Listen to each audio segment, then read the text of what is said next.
Hey, so I wanted to talk about what my understanding is for the purpose of the visualization of the end scene a la Neville Goddard. For those of you that are new to this whole thing, the idea is that you pick a scene that is in the end state of what you want. So if you want to be married to somebody, you would pick a scene where you are already married, something that you can visualize very clearly. And then what you do with that scene is you put yourself in there. If you're in a meditative state right before you go to sleep, or if you can just do it, you put yourself, I can just do this in the middle of the day. Like if I'm just sitting at my desk in my office, I can just kind of like close my eyes and I can do this easily.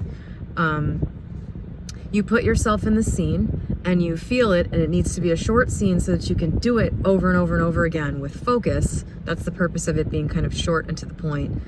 And you feel the feelings of what that scene would feel like. So if you're married to somebody in this scene, you would feel yourself feeling loved by this person, and you would feel yourself feeling secure with this person, and on and on. And you do this and do this and do this and do this and do this. I think probably a mistake for a lot of people is that they stop.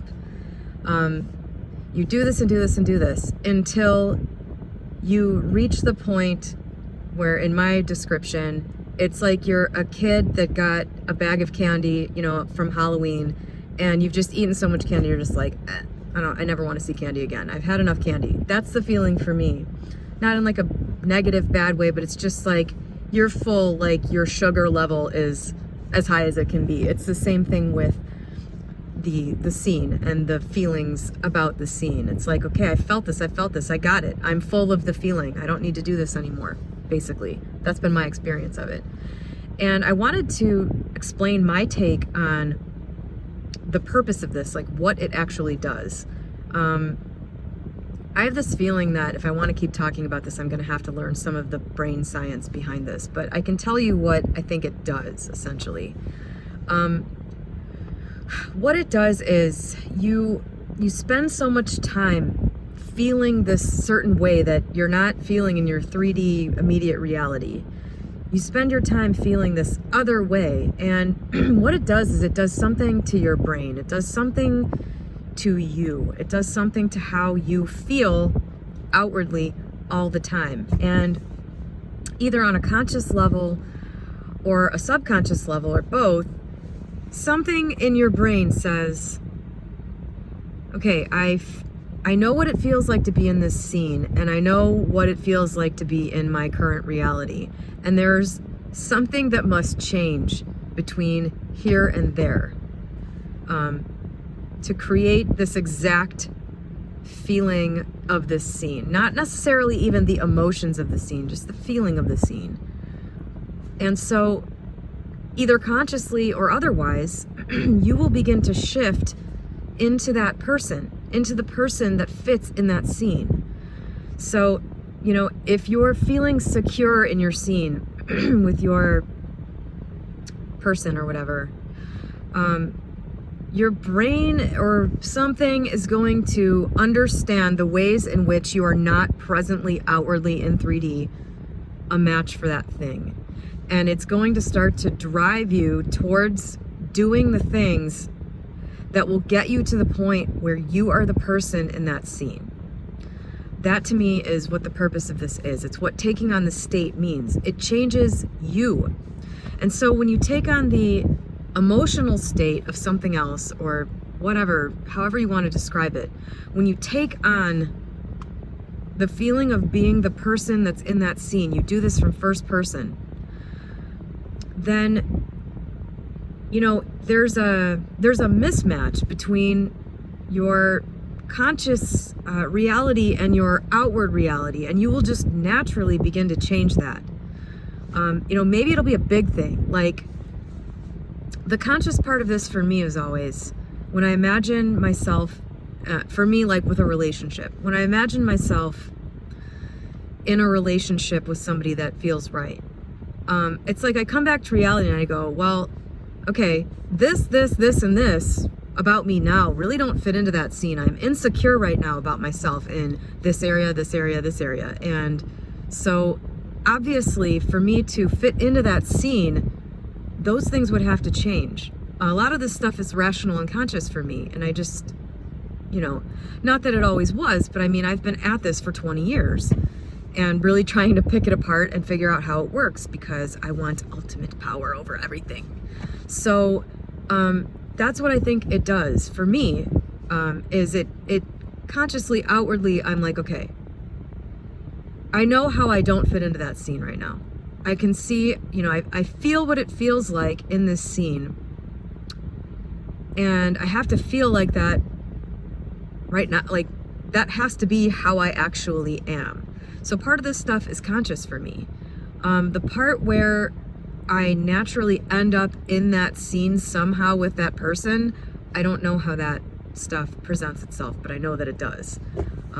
That's just kind of like the arm of your consciousness that is reaching out into the void and arranging things for you. So that's not the part to worry about. The part to worry about is understanding, and I think this, I'm saying this because I think kind of getting what you're doing this for can be helpful. I think for a lot of people it's like, well, I'm just visualizing and believing, but like, it's hard to believe if you don't really understand that there's actually something happening. Like, this is not a magical, it's not entirely magical. It's not all, it's not all just something that you have to believe in. Like, there's a component here that you can look to understand. And it's the same thing if you're not successful with any area and you imagine that you are. Like for me, with being successful financially, I've described on this channel what a sort of miserable failure I was for, during the first phase of all of this. When I first realized, oh, I have control over this, I'm going to be successful, period. Like that for me, I just, the idea of going back from that never entered my mind. The idea of accepting some sort of mediocrity in my perception in terms of, I was just never going to go the route. I was never going to turn back from becoming exactly what I wanted to be with money. But, what that took was a lot of changing, envisioning the end, envisioning a point where I was successfully self-employed. That was kind of the first step. Had a lot of money. That was kind of the second step. And then was retired before 45. That was the third step. And those things happened in succession. I didn't start out thinking I'm gonna retire when I'm gonna retire super young. That was like a progression, part of a progression. And each step of the way, each sort of objective in this overall goal of being successful required a shift on my part. Shifting out of being broke to being successfully self-employed required me to develop discipline. And that was it couldn't have happened otherwise. Could I have manifested a lottery win? Maybe, but that wasn't my goal. My goal was to be self-employed and supporting myself. It's difficult to do that if you refuse to get out of bed and do anything. It's difficult to do that if you have no ability to make yourself do something. So that was sort of what had to happen. That was what happened in 3D for me, was the development of personality traits. And then to go from being able to support myself to being successful and having a lot of money, that took a lot more. This process involved a lot of development as a person. And I'm going to go ahead and say it. Any kind of development, any kind of big change that you want to make is going to require development as a person. You can decide for yourself whether this is a limiting belief of mine. But where I've landed on this is that the idea that you're going to, manifest yourself into a different state without anything happening, I think that's absurd. Like, I think that visualization can make the process of changing yourself so much easier. It removes all the resistance. That's the beautiful thing about it. If you're trying to lose weight, if you're trying to lose 30 pounds, if you visualize that happening, if you visualize the process, whatever process you've chosen to get from point A to point B, if you visualize the process happening successfully, it will happen so effortlessly. If you don't have any doubts about success, that also will make it feel so effortless. Any problems you run into, you will realize are just something to be figured out. It's not something to worry about. It's not something that makes you think, oh, maybe I'm just going to fail at this. Maybe this just isn't for me, because you already decided. After that, it's just A to B once you've decided. So visualizing stuff like that and using, these techniques to aid you along the way is priceless. If you're trying to lose 30 pounds and you don't do that, especially if you haven't shifted your identity, that's why people just fail and fail and fail and fail at weight loss. They just think that they're going to be the same person, only 30 pounds lighter, and that's just not how this works. A person that weighs 30 pounds less than you is different than you. They're doing different things from you. So the idea that basically you're a wastoid laying in bed, not doing shit, and that you're going to manifest yourself waking up as a different person.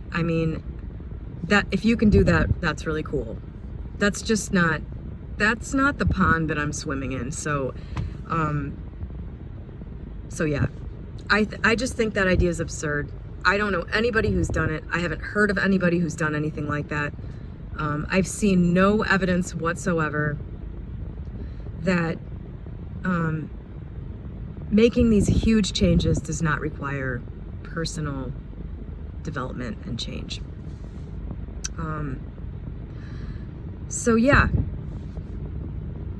that's at least part of the purpose for doing these imaginal scenes and visualizing the outcome, and doing it over and over and over again, because you will take on a different consciousness, you will take on a different outlook, and you will begin to do things differently in your outer world. Or you will at least understand that something needs to happen in a way that maybe you don't understand right now. Maybe you need to change in a way that you don't realize until you have spent so much time feeling a different way. So there is a personal, conscious purpose to all of this that isn't just imagining, and believing, and it's a magic scene and then the world brings it to you. There's a functional mechanical thing that's happening in you, and you can see it. So, process that, and then the next time you actually work on something like this, I think it will feel different. When you understand that it's like you're going to the gym and getting on a machine to get a better body. That's what you're doing with this mental work. It's work. It's not just imagining something a couple times. That's not how this works. Yeah, so I don't know. I hope that helps or made sense. Have a good one.